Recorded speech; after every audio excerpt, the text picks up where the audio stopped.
c'est pas de la magie, le vaudou. Quel est le rapport avec l'hypnose de scène? Ben pas. Aucun. Aucun. Enfin, pas du tout. Voilà. L'hypnose de scène...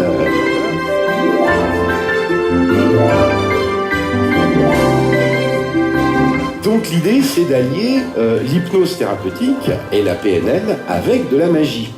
Et cette magie que nous allons utiliser, c'est une magie dont le but est de susciter, de créer une émotion, un changement. Parce qu'il n'y a pas de changement sans émotion. On se souvient, on se rappelle, tout ce qui a suscité une émotion. Ça a pris une dimension, après c'est devenu comme une façon de faire de l'hypnose thérapeutique normale, sauf qu'on a incorporé dedans tout au long, ou parfois juste à la fin quand c'est pour l'anamnèse, on verra ça tout à l'heure, des effets qui seront normalement réservés au divertissement ou à l'émerveillement, pour montrer à la personne, voilà, ce qu'on vous explique en psychologie. D'habitude on le dit, puis on ne peut pas le montrer, puisque c'est de la psychologie, ça se voit pas. Et là, grâce à la magie, on pouvait le montrer. Alors c'est pas de la magie.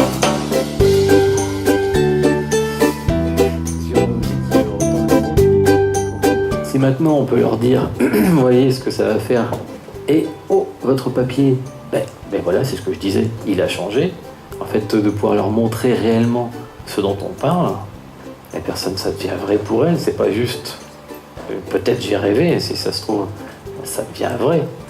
Après, c'est une manière de rendre la thérapie réelle. On pourrait bien faire ça avec n'importe quoi.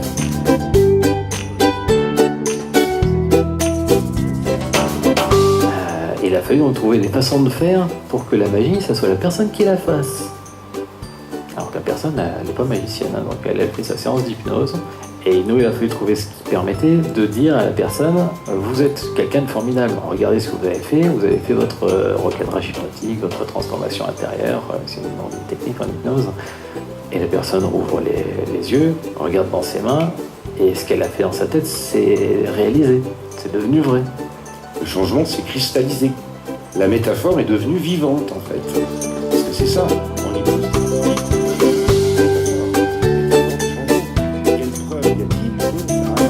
C'est pas fait pour les magiciens. Le magicien, il va rien apprendre en termes de techniques magiques, sauf s'il veut devenir thérapeute.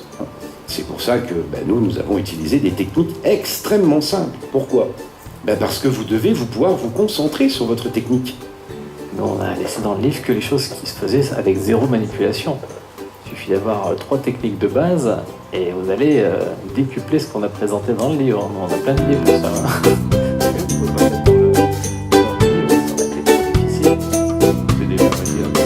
Voilà, on va travailler toujours en synchro. Si on n'en a pas l'utilité, on ne l'utilisera pas. Mais tu sais, tout à coup, en synchro, vous allez vous dire « Ah, mais oui, attention, ma personne, là... je pourrais peut-être bien utiliser une expérience d'hypnomagie et lui démontrer, en fait, beaucoup plus rapidement que si j'utilise tout un discours assez long pour lui faire comprendre un certain nombre de choses. » Genre dans l'anamnèse. Par exemple, dans l'anamnèse. Vous recevez une personne dans l'anamnèse et vous vous rendez compte que ça ne va pas être très facile de lui faire changer son niveau de croyance. Que c'est bien ancré, c'est solidement ancré. Alors ça y va, pour moi c'est ça, j'estime que, on se doit de... J'en suis sûr. Je l'ai vu de mes yeux vus. Je peux lui dire, voilà, c'est simple. On va faire une expérience ensemble. Très simple. Alors, vous n'êtes pas un lapin. La personne va dire, non. Vous connaissez la principale différence entre l'homme et le lapin. Enfin, il y en a plein, hein, mais il y en a une importante. Nous avons, une différence de vision, c'est que notre vision est à 200 degrés à peu près, tandis que le lapin, lui, il voit à 360 degrés. Les yeux là qu'en fait. Voilà, hein, et pour voir arriver le prédateur. Et donc on leur dit, voilà, si vous étiez un lapin, vous pourriez voir tout ce qui se passe autour. Et moi, je vous montre, en fait, 5 cartes, qui sont 5 cartes collées. Voilà, elles sont collées. On est dans l'anamnèse, hein, donc voilà. On lui montre les cartes, on lui dit, voilà, regardez.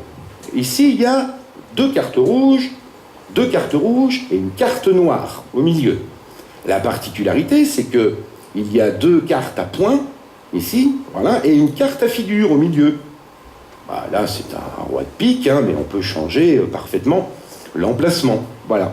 Et ces cartes sont collées. Alors, on pourrait symboliser, on pourrait faire une métaphore, dire à la personne, ben voilà, ce roi, ça pourrait symboliser peut-être votre souci, ce qui vous embête, ça. Ne perdez pas des yeux. Allez, alors voilà, on lui donne un trombone. Et on lui dit, ben voilà, le roi, il est là. Allez, positionne le trombone là où est le roi. Allez, à l'instant. Voilà. Bien visé, deux de chaque côté. On touche à rien. Il n'y a pas de manip. Je prends, voilà, de très loin. Hein. Ah, tu l'as bien loupé. Voilà. Ah ouais, c'est... Hein, il est sur le 3, visuelle 3 et 8. La bonne nouvelle, c'est qu'effectivement, tu n'es pas un lapin. Ah ouais, tu l'as bien loupé. Voilà. Alors, il y a zéro manipulation. Vous voyez, zéro. Voilà, il ne faut pas être un magicien pour faire ça. La personne qui est sûre d'elle et qui te dit non, je te dis que c'est comme ça parce que c'est pas possible autrement. C'est insupportable ça pour quelqu'un qui est trop sûr de lui, que la réalité ne se conforme pas à ce qu'il en pensait. Alors c'est pas ça qui va la faire changer, comme nos questions du métamodèle, c'est pas ça qui va les faire changer, mais ça crée des failles dans lesquelles on avance et puis petit à petit on fait notre anamnèse comme ça. Ça fait comme c'est presque une interruption de pattern quand la personne se rend compte que la carte, là ça fait un bug. Alors, un carré magique, c'est quelque chose qui se fait, je vais vous le montrer avec des gestes pour ceux qui sont un petit peu plus loin. Il nous faut 3 rangées, 2, 3 cartes, 9 cartes, 1, 2, 3, 4, 5, 6, 7, 8, 9. Tu vas écrire ton objectif sur la carte, ce que tu aimerais réaliser, quel est ton objectif. Alors les gens qui n'ont jamais fait d'anamnèse, il va falloir passer toute la phase 1 de l'anamnèse, à savoir que ça soit formulé positivement, Donc, ce truc-là, là, tu nous le mets dedans les autres. Voilà, enfin, je te laisse, non, parce qu'après, il y a le petit côté, s'il a touché les cartes, peut-être qu'il a fait un machin.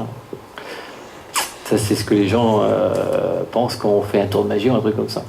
Alors, tu nous fais 3 rangées, et ça va être ton carré magique. Donc, le carré magique, c'est quelque chose où la personne se met au centre du carré, et ensuite elle va explorer côté droit, côté gauche, différentes facettes de son esprit. En fait, ça se base sur l'intuition, puisque côté droit, tu vas aller demander à tes aides, donc des choses qui sont concrètes, des choses qui peuvent t'aider dans la vie de tous les jours, quelque chose, un avis, un conseil pour réussir. Donc ton objectif, c'était réussir ta formation en hypnose. Donc c'est bonne respiration, tu fermes tes yeux, c'est comme si tu avais un phare dans ta tête que tu orientes sur ta droite, et tu vas aller comme envoyer ce phare vers ta droite, comme si c'était un écho que tu lances, et il te revient dans l'oreille, ou comme une image, ou une intuition, une parole peut-être, quelque chose qui pourrait être utile pour réussir. Persévérance. Ok. Donc à chaque fois que tu vas trouver quelque chose, on va faire sauter une carte. Après, les personnes qui vont dire si c'est moi qui choisis la carte, peut-être qu'il y a encore tricherie. Si c'est toi, peut-être que tu sais laquelle c'est que tu veux choisir. Donc on va faire un coup toi, un coup moi, comme ça, on soit sûr. On montre 2 cartes, de ton côté si tu veux, on s'en fiche. 2 cartes, et là, t'en choisis une des 2, tu la vires. Allez hop. Tu vas refaire la même chose en envoyant ton phare, ta lumière, côté gauche. Côté cœur, le côté plus subtil. Je te laisse attraper ce que c'est qui te vient. Lumière. Ok. Au début, c'est moi qui ai montré 2 cartes. C'est ton tour. S. C'est tout quoi que tu avais montré avec tes doigts? Ces 2-là? Bon, c'est rien moi. Pas de dé. Allez hop. On les remet dans la boîte. Maintenant, tu vas demander à toi du passé. Qu'est-ce qu'elle en pense, la jeune toi-même, la plus jeune, parce que c'était peut-être il y a 3 mois ou il y a 3 ans, ou, hein, de ta situation présente, et qu'est-ce qu'elle pourrait te donner comme petit conseil pour mieux réussir? Ah, ça va vite venir. Patience. Ok. Donc, tu gardes en toi les petits ingrédients que tu ramasses, parce que c'est pas à chaque fois une solution ou une vérité, c'est des petits morceaux de ce qui va au final va fabriquer ta solution. Comme c'est de l'anamnèse, et ça vient se rajouter dans toi, Et ça va rendre la séance d'hypnose ensuite plus efficace. Parce que, comme quand on fait une anamnèse habituelle, hein, ces choses-là vont être utilisées par l'inconscient quand on va ensuite générer des solutions avec la séance d'hypnose. Mais là, on est en anamnèse. Hein. C'est mon tour de montrer. Genre. Et hop, on la vire. Et donc maintenant, tu vas te projeter vers ton toi futur. C'est le meilleur moment de la technique. Ton toi futur, parce que qui sait mieux que quiconque qui a réussi, enfin comment tu as réussi, qui sait mieux au monde que toi qui a déjà réussi. Si tu veux réussir quelque chose, va donc demander à toi qui a déjà réussi, comment tu as fait. Et là, tu vas garder les yeux fermés quand tu vas te mettre au contact de la sensation de toi futur qui a réussi. Les mains en plateau, tu sais quand on fait la reconstruction hypnotique? Vas-y, ferme tes yeux. Oui, je vais mettre une carte dans chaque main. Hop. Attends, tu te laisses faire. La main la plus légère, la main la plus lourde.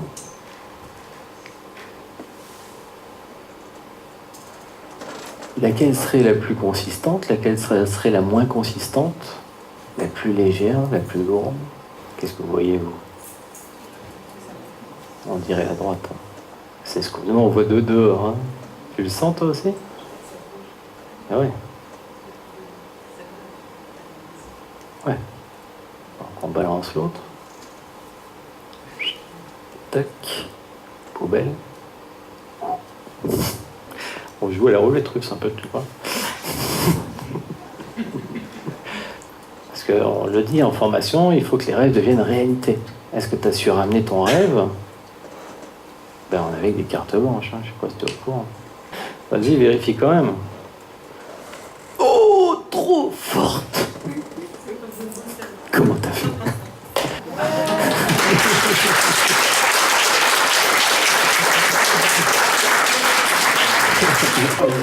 Tu peux la prendre, hein, c'est toi qui as écrit dessus.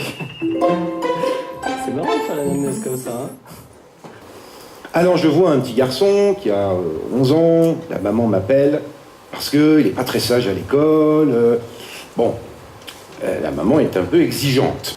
Alors le petit garçon il va bien, hein, c'est juste qu'il avait besoin de se renforcer, de retrouver un peu plus de force, d'énergie, de courage pour affronter la méchante sorcière. Donc qu'est-ce que j'ai fait? Eh ben je lui ai dit écoute on va faire une petite histoire et je l'ai emmené dans une THI, pour ceux qui connaissent, une transformation hypnotique intérieure, et j'ai fait une métaphore, tout simplement, dans laquelle il rencontrait un super magicien, il devenait lui-même un super magicien, etc., pour acquérir des pouvoirs, et puis je lui ai fait choisir une belle carte, etc., et en l'occurrence, il a choisi l'as de cœur, hein, c'est plutôt un bon choix. Et puis, la séance se termine, et je lui dis, ce serait bien que tu gardes cette carte un peu comme une carte magique. En fait, comme si c'était ta belle carte magique à toi. Alors regarde, cette carte, elle a quand même une particularité. C'est qu'elle est réellement magique, cette carte. Elle colle à mon doigt, tu vois, mais elle colle à mon doigt, mais elle entre aussi en lévitation. Voilà, sous les yeux. Sous les yeux du petit garçon. Hop, après on lui rend sa belle carte. Voilà. Il garde... C'est quoi ce Tu la gardes précieusement. Voilà. On va faire un souhait idéal hypnomusique. Une ampoule. 90 watts. On y va? Allez. Monsieur, installez-vous. Allez. Allez, fermeture des yeux. Alors je te propose de faire une chose. C'est de te focaliser sur...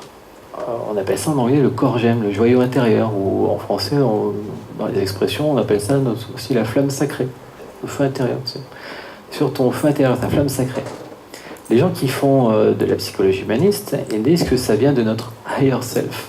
En français, on dit souhait idéal. Donc ça serait l'expression intérieure de ton souhait idéal. Pour te raccrocher à ton souhait idéal, donc d'abord, on se laisse s'ouvrir, donc on va prendre cette flamme, je te laisse faire, de te focaliser sur cette flamme intérieure. À l'intérieur, cette lumière-là, si tu la portes en toi, c'est seulement pour qu'elle rayonne. Allumer cette flamme-là, Et puisqu'on est censé aller chercher son soi idéal, c'est la plus belle partie de toi, le meilleur toi possible. L'inspirer et te l'insuffler à l'intérieur. Vas-y, inspire. Jusqu'à ce que tu sentes que quand tu inspires et quand tu souffles, en fait, c'est comme si tu étais dans un grand océan où la frontière entre toi et le tout, entre toi et l'océan, a disparu. Ce que je veux arriver à atteindre, c'est je suis l'océan. Océan égale moi égale 1. Une seule chose. Admettons que tu sois assez connecté. On a mis une ampoule devant. C'est là qu'il va y avoir une petite part de magie. On croise les doigts. Main sur le cœur. Ton souffle qui est allumé à l'intérieur, vas-y. Main sur le cœur. Souffle. Waouh, superbe soi idéal, monsieur. Bravo. Il faut le reprendre parce que vous n'avez pas laissé ça devant tout le monde. Il y a du monde là. Allez-y. Voilà. Oh. Wow, c'est sympa ça. Je peux en avoir moi? Oui. Vas-y, vas-y. Wow. C'est bon. Ah non. Ah oui. Attends, je le redonne. Ah oui. Ah oui. Ouh. Ouais, c'est cool ça.